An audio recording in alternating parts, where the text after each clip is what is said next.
Welcome back to Jurassic Park Minute. Jurassic Park Minute is the fan podcast that chronicles and overanalyzes the classic 1993 film Jurassic Park minute by minute. I'm Kyle. I'm Brady. And we're here to bring you minute number 9 today. Hey, Brady, how you doing on this Friday? Rocking and rolling. How about you? I'm rocking and rolling as well. Ready for the weekend. Or am I hipping and hopping? What other musical genre can I have? I'm rhythming and bluesing at the moment. Yeah, how about that? Maximum R&B. But we're ready to get into minute number 9 here of Jurassic Park. This thing's flying by, isn't it? Yeah. We're already 10 minutes into this darn thing. So, it's I've had a really fun time going back and rewatching this. Have you had a good time doing this so far? I have. And, it was kind of bittersweet because after doing Ghostbusters Minute, almost up until the very end, I realized that I'm never going to see that movie the same way again. And because now, after analyzing it minute by minute, I'm picking up on all these things that I haven't seen in this movie that I just loved in such a special way my entire life. So I'm never going to be able to see it again. So the night before we recorded the first minute, I sat down and I watched it knowing that I was going to be watching it for the last time. So it was this strange, bittersweet vibe going on because it was like, here I am watching and following this movie where everything's just kind of happening and I'm not really aware of that it's happening at all, if that makes any sense. And knowing that tomorrow, when I go to watch the minute that I'm preparing for or whatever, I'm going to be watching this movie for the first time. Yeah. So it's cool, but it also kind of sucks. Well, it's less that I'm going to be watching this movie a different way. I'm going to be watching it enlightened. I've moved up to the next plane of existence of watching something like Ghostbusters Jurassic Park. The people around me are never going to see the movie again because I'm not going to shut up about all the stuff I know, the goings on behind the scenes of Jurassic Park and Ghostbusters. Yeah. So I'm ruining this movie for everybody else. And you can too. If you listen to Jurassic Park Minute or Ghostbusters Minute or one of the other wonderful Movie by Minutes podcasts out there, such As If the Clueless podcast, or a new one we just found out about, Burbs Minute. Hello! Which takes the Tom Hanks movie, The Burbs. Yes. I love that movie. It is so funny. It is a very weird movie. That's going to be a great show, Movies by Minute show. Yeah. So, what is the web resource for people out there if they want to find out more about Movies by Minute? Where should they go? Moviesbyminutes.com. Right. Go check it out. Some of the shows, they've already covered the entire movie, but the shows are still out there. Yeah. And another thing is, too, it seems like, every week now we hear about a new movie that's going to be covered. We've also got This is Spinal Tap. It's going to be broken down minute by minute. Fifth Element is about to be done coming by down the line too. Our friend Crystal Beth. So there's so many movies out there. So many movies out there in the world that are so interesting. Some of them even not so interesting, but could still be broken down minute by minute and turned into a really entertaining show. So if there's a movie that you have in mind, go do it. Look, you take Baby Geniuses 2, Super Baby Geniuses, and break that down minute by minute. I guarantee there's going to be interesting stuff going on. Well, I won't stand by that. But hey, there are movies out there that you wouldn't consider interesting, but looking into the creation of, it's like Gates of Heaven or something like that would be fascinating to talk about that. So, well, hey, you ready to get into minute number 9? Yeah, let's do it. Let's do it. All right. In the previous minute, we saw Alan Grant begin to explain the Velociraptor mindset and hunting style to his team and the bratty child of a team member. Using his trusty Velociraptor claw, Grant showed where a raptor would most likely attack its victims. At 9 minutes 5 seconds, Grant pretends slashes the claw across the brat's chest. At 9 minutes 17 seconds, Grant makes a point to tell the child that he would still be alive when the raptors began to eat him. At 9 minutes 23 seconds, Grant tells the brat to show a little bit of respect next time. The brat whispers, "Okay." At 9 minutes 32 seconds, Ellie and Grant begin to walk up a hill where she probes him on the subject of having kids. At 9 minutes 50 seconds, Grant begins to list to Ellie all of the problems that come along with having kids. Ellie responds, "Cheap, cheap, cheap."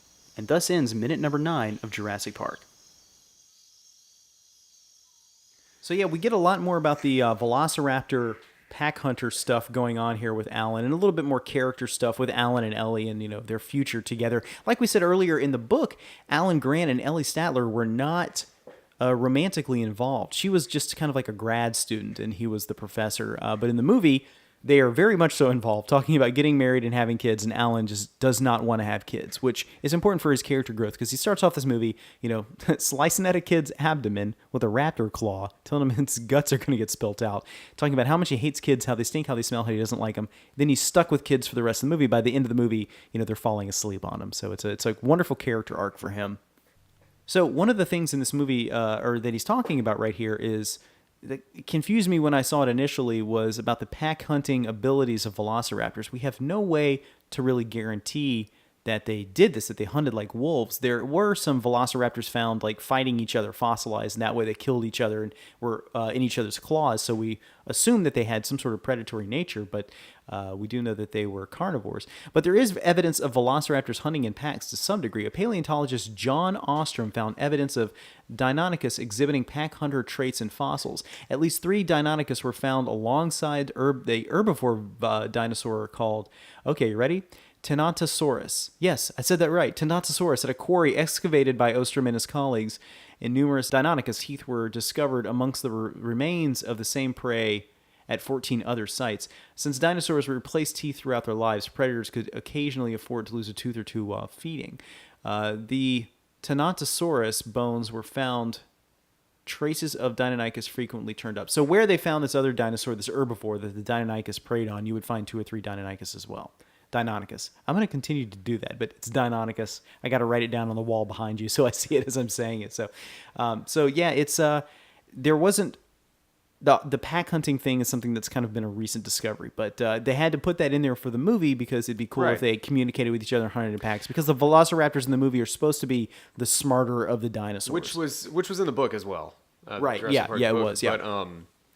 But yeah, man, it definitely adds to the suspenseful nature of the sequences where these guys are around. Yeah. You know.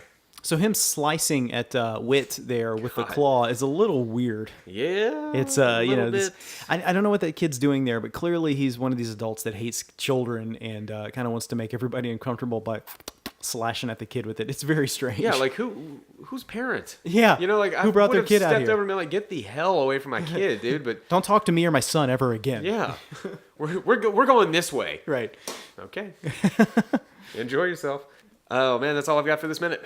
That's all I've got for this minute as well. Well, hey, we'll get out of here early on a Friday. It's a Friday half day. How about that? That's true. Well, we got Halloween weekend here, so it's going to be some fun stuff. We'll get out there. Are you going as Alan Grant for Halloween? Dude, I'm thinking about going as the Dilophosaurus, but only wearing the frill. Only the frill. Only the frill, and just going around and spitting black like tar on people all night. That would be funny. A haute couture kind of depiction of what this dinosaur would look like. That You're all in would be. white with like a white umbrella around your neck. Dude, just imagine like some runway show.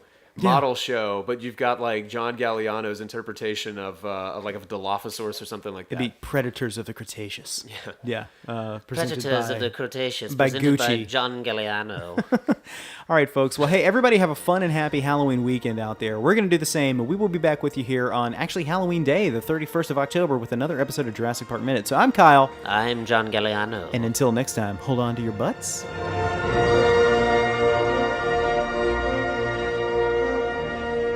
Jurassic Park Minute is a fan-supported podcast. If you like the podcast, then leave us a review on iTunes. You can contact us at JurassicParkMinute@gmail.com and visit us online at JurassicParkMinute.com, Facebook.com/JurassicParkMinute, and Twitter.com/JurassicMinute.